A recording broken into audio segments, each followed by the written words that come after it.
If you are dealing with low open rates and have no idea what you're doing wrong, then this video is for you. In this video, I'm going to share with you the secret behind your sender reputation, how you build it, how you protect it, and how you can rebuild it. My name is Julia Schürer. I'm a German email marketing strategist, and I have helped over 1,000 online educators from all over the world with their content and with their email marketing. Today, we are going to talk about your sender reputation, which is basically some kind of a credit score for you as an email sender.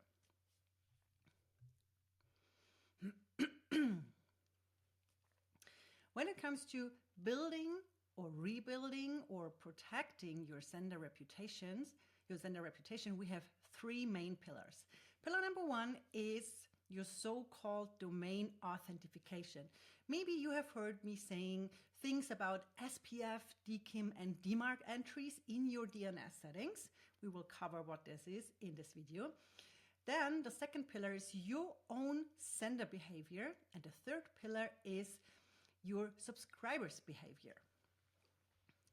You can basically control pillar number one and pillar number two. The third pillar, your subscribers' behavior, is controlled by the connection and relationship you build with your behavior with your subscribers. Let's start with pillar number one, your domain authentication. This is some kind of technical stuff, and when we talk about domain authentication, we talk about SPF, DKIM, and DMARC entries. I will create for each of those entries a different video, so I will walk you through how to set this up step by step. This video is just an overview for you to understand that you have those three super important DNS entries in your DNS settings, okay?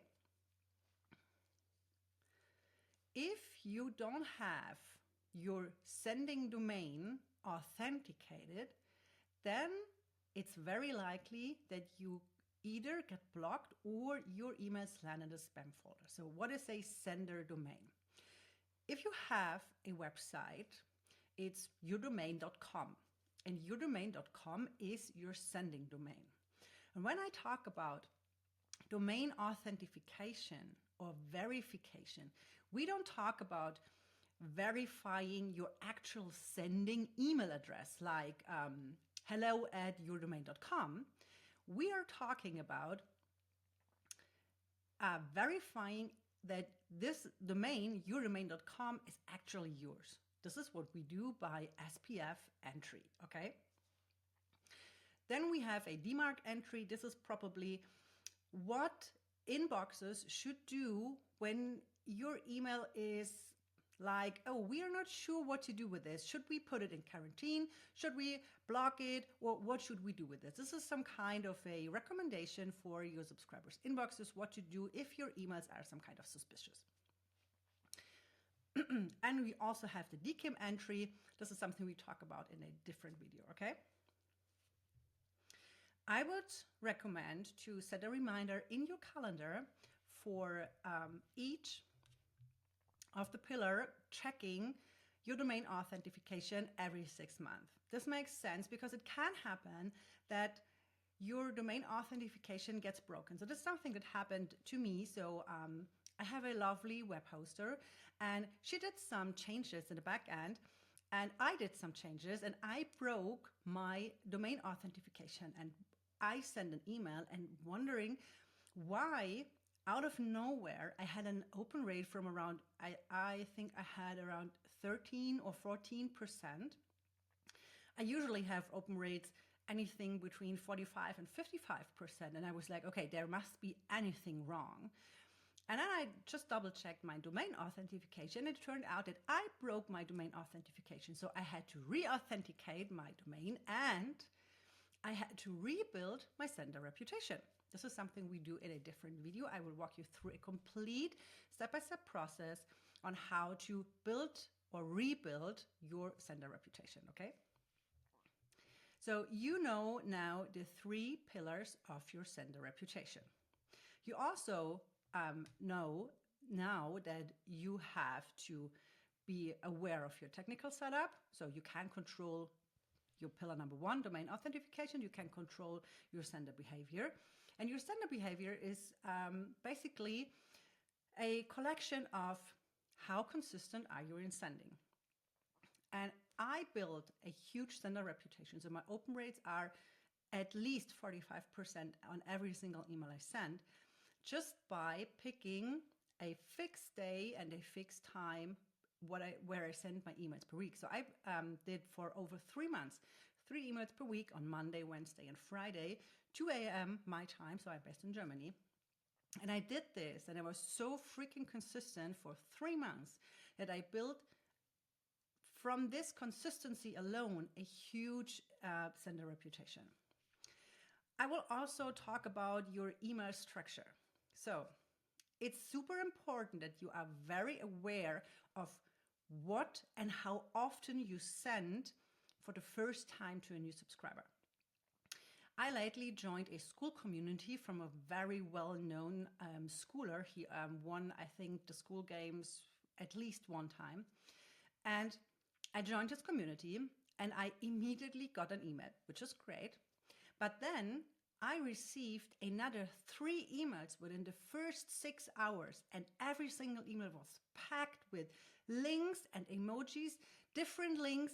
And I was like, okay, this is freaking a lot. And those emails landed in my promotion folder.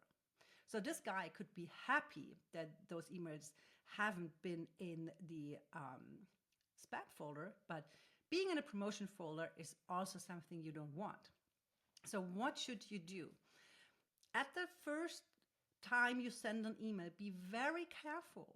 Just say hello, introduce yourself, and encourage your subscriber to drag and drop your email from wherever your subscriber will find your email into the main and the primary folder.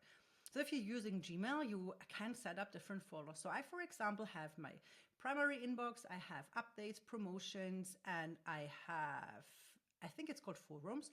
And now I have an additional 5th folder. It's called purchases.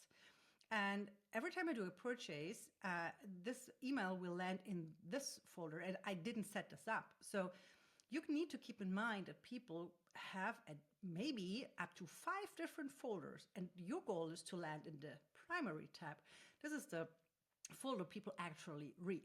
So when you send your first email to a new subscriber, make it short, introduce yourself, and encourage your new subscriber to drag and drop your email into the primary folder and ask if they would be open to add you to their contacts, because this is also a safe signal, okay?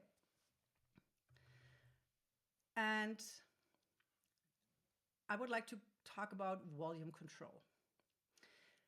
I know the times are over where we buy email addresses, but please, let's say you migrate from, I'm pretty sure many of you bought the new Flowdesk unlimited plan, and now you're migrating from MailerLite, ActiveCampaign, from wherever you are, into Flowdesk. And maybe you have 1,000 subscribers, or you have 10,000 subscribers. Make sure you send in small batches. And also, if you found anywhere on your computer a list with 10,000 subscribers you totally forgot, and you want to start emailing them again because you have the permission to do it in small batches. There's nothing more suspicious for Gmail, Outlook, or Yahoo as when you are, from out of nowhere, start sending from, let's say you have normally 1,000 subscribers, and the other day you have 11,000 subscribers, and you start sending through all of them. This is not a good signal. So please make sure that if you, for example, migrate from your old email to Flowdesk, maybe if you do that, send in small batches.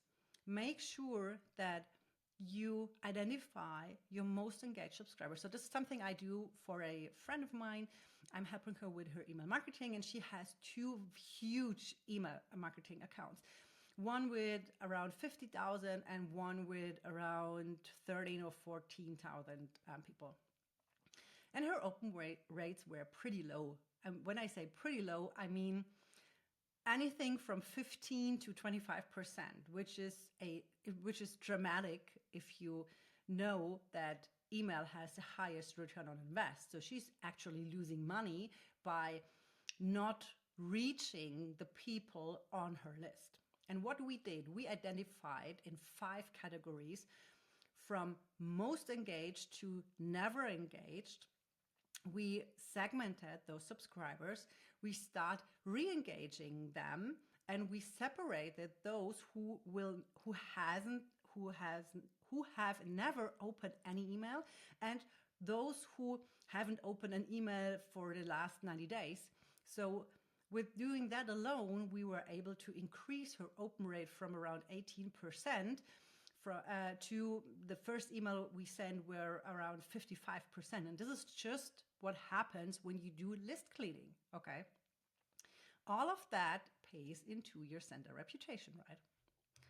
And the last point I would like to talk about is, please reply back when people reply to your emails, because a reply is the most important signal for your subscribers' inboxes.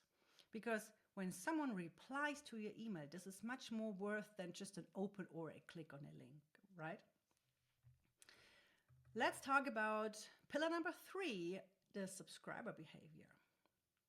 This is something you cannot control, but you can influence.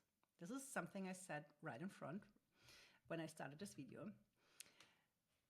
Your subscribers' inboxes track opens, clicks, reading time, replies, and moves. So here, from primary inboxes, let's say you find, yesterday I found, and this is something that inspired me for this video, I found an email from one of my business friends, I know her in real life, in my spam folder. And I immediately reached out to her saying, hey, love, I found your email in my spam folder. So if there's anything wrong with your domain authentication, please check it. And I dragged and dropped it into my primary folder because I wanted to send the signal to Gmail that this is a safe subscriber. And this is something you should do when you care about emails from people you like. Please make sure you drag and drop them from wherever you found them into your primary inbox. And if they're in the spam folder, drag and drop them into your primary inbox. This helps the people who are investing time in writing and sending emails to you to improve their open rates, right? And this will also help you when your subscriber do the same for you, right? So, I would like to talk about how you can influence your subscribers' behavior. I have an open rate from 45 to 55%, not because I don't care about the people who are on my list. It's because I care about them. I know we all want to make money, and I am a person who really encourages her clients to send regular emails. I encourage everyone to say that, hey, I have an offer. I have something that I can sell. And this is because I want to help you. So we don't hide that we have something to sell. But if you write an email with the intention of there is a difference between selling and wanting to make money. Just when you send an email, just with the purpose of making money, you will end up people unsubscribing. And you will end up with low open rates, with a bad sender reputation. So what I want to say is, you need to build the relationships with people so they are excited about your emails. And people are getting excited about your emails because you care about them. And this is when a real relationship happens, right? So make sure you really care about your people and you set the connection before the conversion, right? And this is something I said before, do not send 5 emails, as I received from someone from Skool. And I recommend the first 3-4 days sticking to a 24-hour rhythm, right? Okay. Now, let's say you have damaged your sender reputation because you didn't clean your list regularly. This is what happened to my email client. So she had this huge list from over 50,000 people, and she never cleaned her list because she always says, I have people who never opened an email for a year and then they buy out of nowhere. And I truly believe that. And I really believe that people need time, but there is this one person, or maybe let's say you have 10 people on your list who never open your email in a year and then buy one thing. If this is not a $10,000 offer, then you're actually losing more money by keep sending emails to people who never open your emails, because you freaking hurt your sender reputation by constantly sending emails to people who don't care about your emails anymore. And when people don't open your emails, there are two reasons. Reason number one, they literally don't care.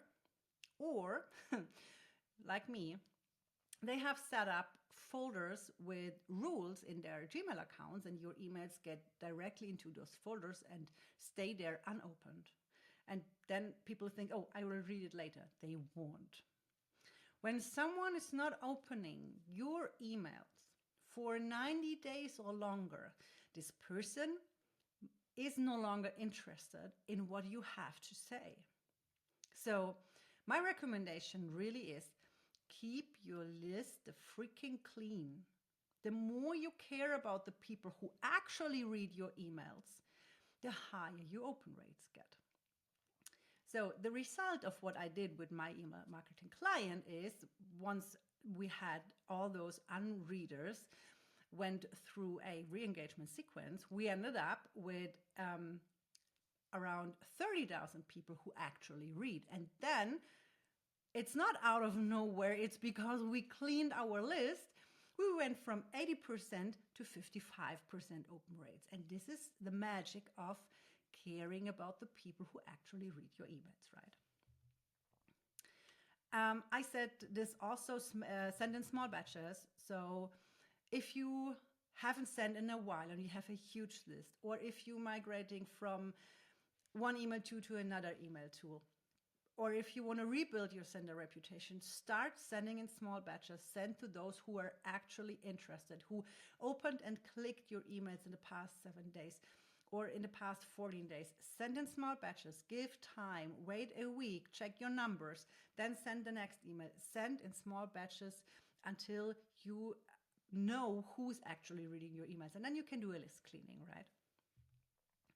I also said this before, stay consistent, pick a day, pick a time, stay to this, no matter what's happening. And if it's just one email a week, pick a fixed time and a fixed day to send your emails, right? Clean your list. This is also what we talked about. All right.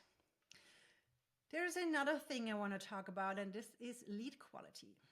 And I want to share something with you that I feel like is really important. I made a mistake when I built my email list in the international market. So I was in the German market for around 3.5 years. And then I transitioned to the international market in summer 2023. And end of 2023, I started to build my email list from scratch in the international market. And my focus was to get the cheapest leads as possible. And I found a freebie that performed for 9 months. And in average, I paid below €1. It's, I don't know the course. I paid 90 cents in average or 95 euro cents for a lead, which is great because with very less budget, I built my email list.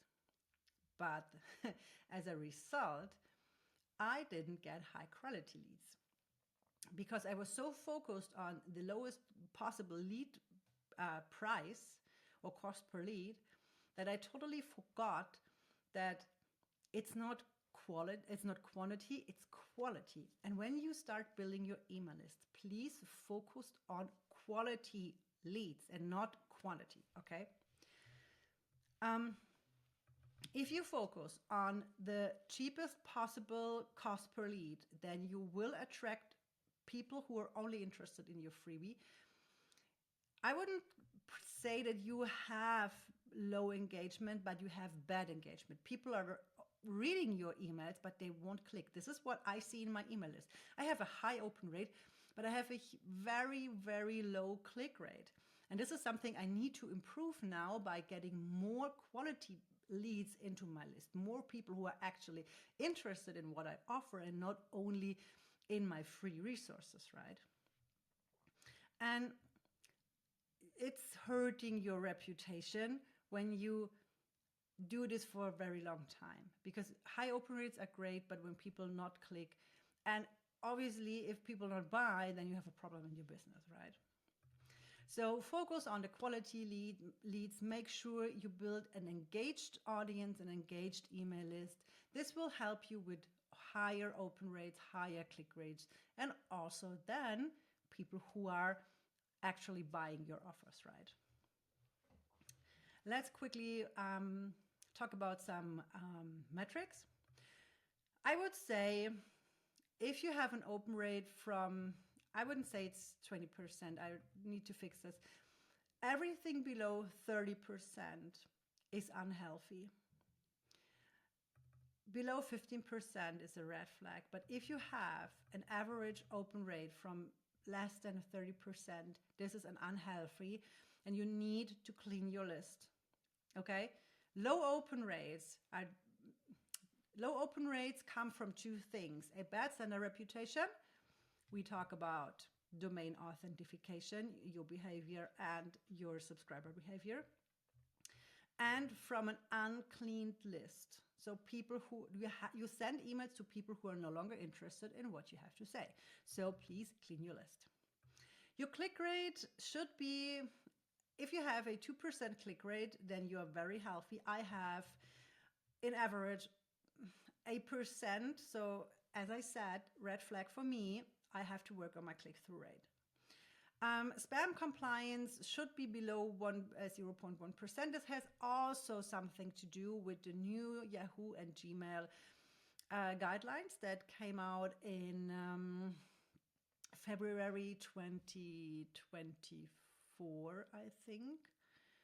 And so you need to make sure that your spam compliant rate is as low as possible. If you have a high spam rate, and it's probably not because you're a spammer, I hope so, but it's because people do not remember who you are. And here is something, this has something to do with your lead quality, because when you have high quality leads on your list, then you have them because you gave in exchange for their email address something valuable and something that makes you rememberable, right? Okay, bounce rate is something also. Bounce rate mostly happens because I know there are many people out there, they have so-called freebie email addresses. So they have a Gmail email address, for example, freebie@gmail.com, and they're only using this to get your freebie. And then you start sending emails to them, and then out of nowhere, the email inbox is full, or they delete their inbox. So this is also why it's super important to clean your list, because the cleaner your list, the lower your bounce rate, right? Okay, so here's what I want you to do. Check your domain authentication. This is something you can do inside your email tool, and make sure this is green. If not, then I can help you with that. I will record new videos, or if you need further help, you can check the box below. There are different ways to get help from me. I also want you to set a 6-month reminder for your email authentication. Then I want you to choose at least one day with the fixed time. If you don't know what to write, also go ahead and check out Writing with Julia. There is everything you need to never run out of email ideas. And I also have all my custom GPTs, writing tools, and the strategies inside. So please go and check this out. It comes with a 7-day free trial. Also segment your list. Make sure you have at least 3 engagement groups, like very engaged, middle engaged, and not engaged. If you need to rebuild your sender reputation, make sure you start with the most engaged subscribers. And of course, track your numbers, because your KPIs will help you to